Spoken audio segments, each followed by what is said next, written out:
আসসালামু আলাইকুম everyone, আনাবিয়াস daily কুকিংয়ে আপনাদের সবাইকে স্বাগতম। প্রতিদিনের মতো আজকেও আমি একটি রেসিপি নিয়ে চলে আসলাম। আজকে কিন্তু আমি কাঁচা টমেটোর ভর্তা রেসিপি করে দেখাবো। এখন শীতের সময়, এখন আসলে প্রচুর পরিমাণে কাঁচা টমেটো পাওয়া যাচ্ছে বাজারে। তো কথা না বাড়িয়ে চলুন আমরা রেসিপিতে চলে যাই।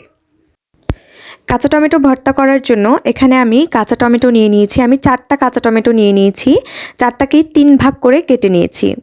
আমি একটু পাতলা করেই কেটে নেওয়ার চেষ্টা করেছি, যেহেতু কাঁচা টমেটো সিদ্ধ হতে অনেকটা সময় লেগে যায়, এর জন্য একটু পাতলা করেই কেটে নেওয়ার চেষ্টা করেছি।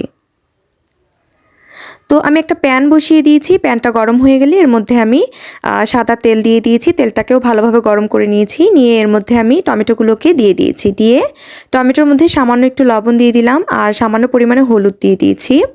এখন আমি একটু নেড়ে চেড়ে টমেটোগুলোকে ঢাকনা দিয়ে এক পাশ খুব ভালোভাবে ভেজে নিব।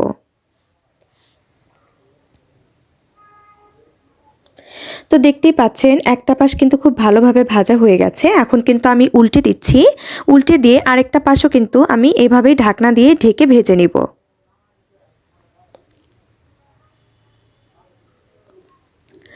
তো দুই পাশে ভাজা হয়ে গেলে এখন কিন্তু আমি এপিট ওপিট করে আর একটু ভালোভাবে ভেজে নিব।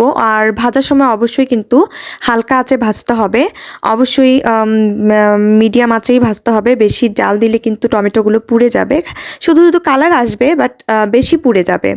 হ্যাঁ, টমেটোগুলো ভাজার সময় কিন্তু একটু পোড়া পোড়া ভাব আসবে, এতে করে কিন্তু কোনো সমস্যা নেই, তাতে করে আরও স্বাদটা ভালো আসবে, একটু পোড়া পোড়া একটা স্মেল আসবে এবং খেতেও কিন্তু অনেক ভালো লাগে ভর্তাটা।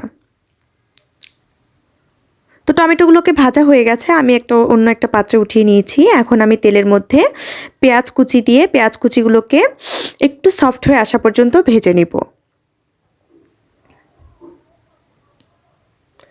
দেখতে পাচ্ছেন পেঁয়াজ কুচিগুলো কিন্তু সফট হয়ে এসেছে। এখন আমি পেঁয়াজগুলোকে উঠিয়ে নিচ্ছি। এখন এই একই প্যানে আমি 3টা কাঁচামরিচ দিয়ে দিব আর দেশি রসুনের কোয়া দিয়ে দিলাম, 2টা দেশি রসুনের কোয়া দিয়ে দিলাম। আপনারা কিন্তু ঝালটা কম বেশি করে নিতে পারেন, কোনো সমস্যা নেই। আমি এই ভর্তাটায় কাঁচামরিচ শুকনামরিচ 2টাই ব্যবহার করব। কাঁচামরিচ আমি 3টা নিয়েছি, শুকনামরিচও কিন্তু আমি 3টাই নিব। তো সবগুলো ভাজা হয়ে গেছে, আমি এগুলোকেও উঠিয়ে নিচ্ছি। এখন আমি এই প্যানের মধ্যে 3টা শুকনামরিচ দিয়ে শুকনামরিচগুলোকেও ভালোভাবে ভেজে নিচ্ছি।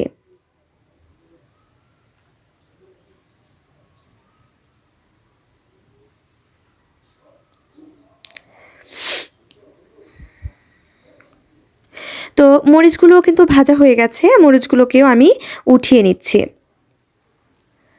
ভিউয়ার্স, দেখতেই পাচ্ছেন সবগুলো জিনিসই কিন্তু একসঙ্গে ভাজা হয়ে গেছে।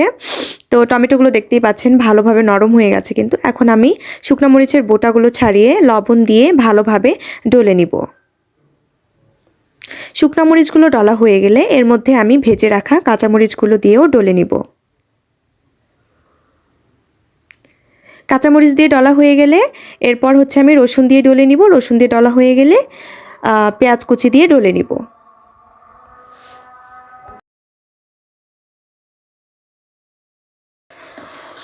সবগুলো একসঙ্গে ভালোভাবে মাখানো হয়ে গেলে এর মধ্যে আমি এখন ধনিয়া পাতা কুচানো দিয়ে দিলাম। ধনিয়া পাতা কুচানো দিয়ে আরেকটু ভালোভাবে মেখে নিয়ে এর মধ্যে আমি সামান্য একটু সরিষার তেল দিয়ে দিলাম। সরিষার তেল দিয়ে আবার আমি ভালোভাবে মেখে নিলাম। তো মেখে নেওয়া হয়ে গেলে টমেটোগুলোকে আমি আলাদাভাবে একটু মেখে নিচ্ছি হাত দিয়ে।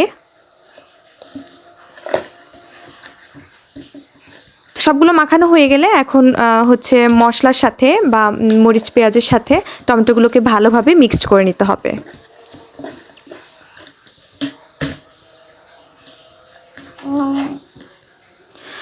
তো এই তো সবগুলো কিন্তু ভালোভাবে মিক্সড করা হয়ে গেল আর ভর্তাটাও কিন্তু রেডি হয়ে গেল।